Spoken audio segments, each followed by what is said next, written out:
Hello, welcome to the Mech Command March 2017 update.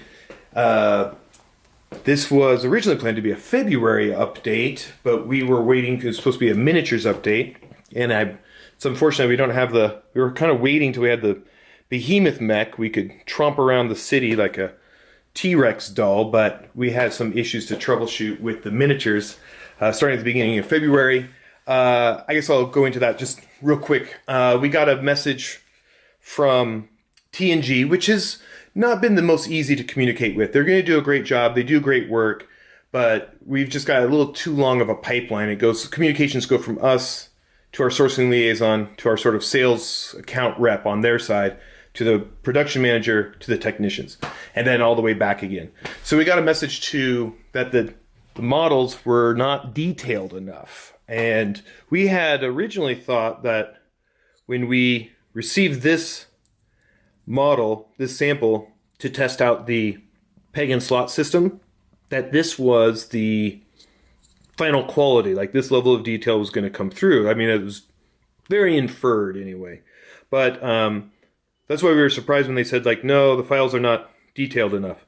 And they had been working on some undercuts and some fixes to the behemoth and a couple of the turrets and the drone, but and so we kind of thought the other ones were all right, but then we were told they needed new files. So we tried to get some images, but no images were forthcoming. So eventually we just did a hard 3 weeks of redesigning all the models.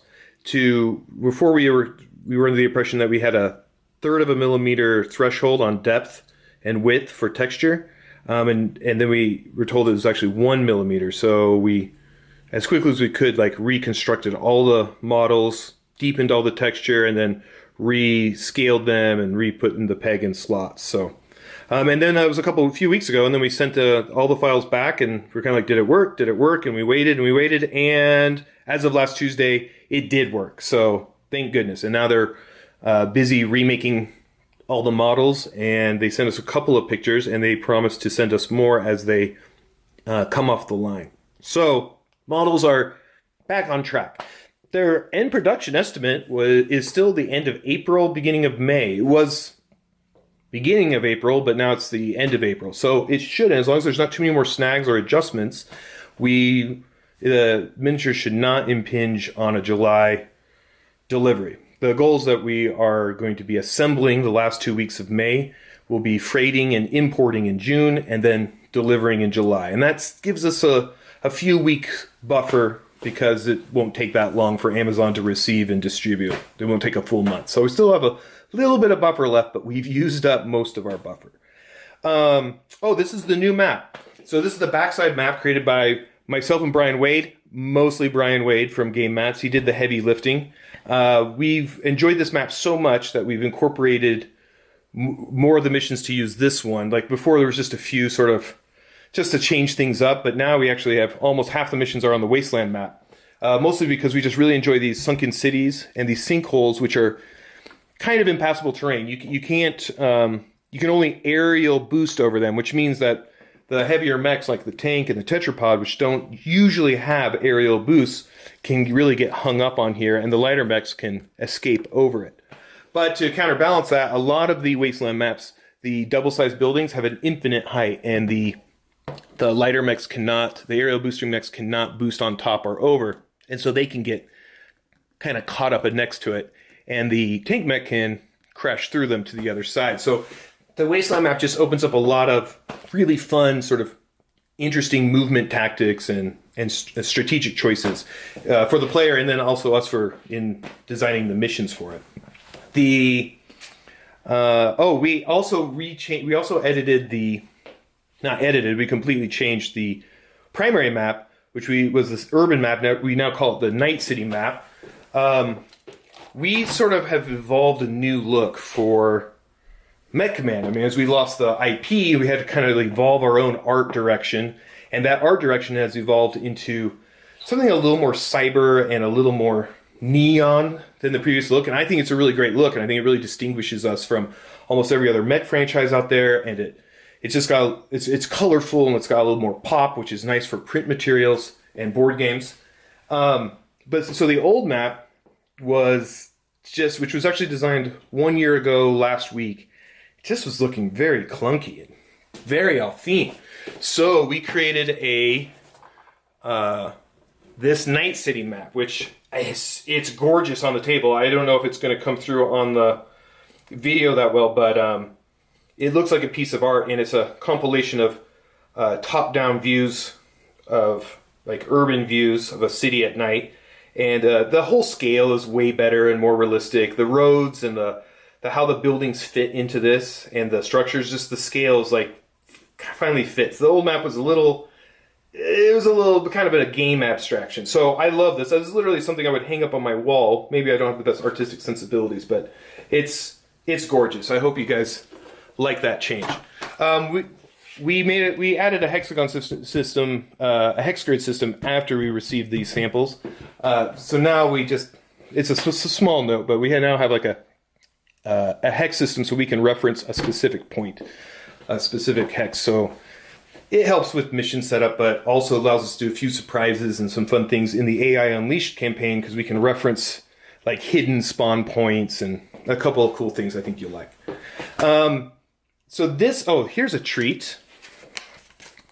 This box will actually be black, but this is otherwise the packaging and the LED lights. There's a few changes here. They're even brighter. We have some of these testing in the back, and they're up to 46 hours now without any noticeable dimming. So like almost 4 times the amount that we thought. Look at that, so bright. And there's a couple other changes too.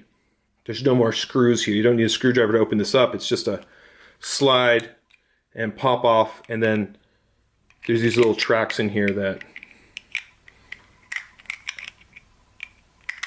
you just put in and then twist. And it's still very firm. It's a little bit lighter now because we don't have that metal. And the reason why we made this fix is because we ended up going with an entirely different company than we were using before. Guangzhou Electronics was kind of creeping the price up on us, and then once we paid the mold fee, they tripled it. Well, almost 270% increase. It happens. That's just sort of that's the cost of doing business overseas. It just happens sometimes. They try to gank us a little bit, but instead of going along with it, we, since last November, had been sort of talking with a different, like, long shot backup just in case. We were getting we're getting some wrong signals from Guangzhou. We're getting worried about the pricing. Their packaging was not very good, and it was very unnecessarily expensive, and it wasn't nearly as like sturdy and firm. This is going to be great packaging. It's going to be very resilient. So we've been talking to Verino Sporting Goods Limited, and thank goodness we did. It totally paid off. We were able to do a quick switch, a pivot, and these guys have been a dream to work with. They actually did not like the metal screws. They came up with this new design. They did some problem solving, and that's kind of one of the issues with working with China. There's not a lot of problem solving going on the other side. Like, they will just, you got to tell them exactly. Like, they don't often, in our previous experience, they don't apply a lot of creativity, because that's not what their job is. You're the designer, they're the producer. But these guys really helped troubleshoot, problem solve. They were timely and efficient, and these are not samples. This is it. This is the first component that's actually done. These are coming off the line now. These are actually off the line. There'll be 2,200 of these made within the next 7 days. There's hundreds of them made already, and ironically, one of the most difficult components we might have had. It's very custom and kind of expensive. I mean, the rest of the game is somewhat standard board game fare. It's, folding boards and cards and player boards and cardboard and printing. Yeah, I mean, the miniatures can always be a little tricky, but this one was extremely unusual. Anyway, ironically enough, it's our first component that's done. I'll leave that open. And then here, this is nice. I'm not proposing. Kind of looks like it. It's the 5-6 player expansion. What's nice is I was a little worried about the purple player, because purple LEDs are because of their wavelength, they are the dimmest type of LED for the same amount of power input. But it's, as you can see, just great. They got such bright bulbs and longer battery duration, and all the batteries will come included already in there. You're not even going to have to put the batteries in. They're just going to be ready to go. So great to have that primary step crossed off our list and ready to go. And they'll just go to WinGo and wait until WinGo finishes the print materials, which is estimated to be like the second week of May. As soon as they're done, they will sort of start the assembly, as long as the miniatures are there and the LED lights will already be there. The building's had a few changes. It's not that big a deal. We just added a little more design.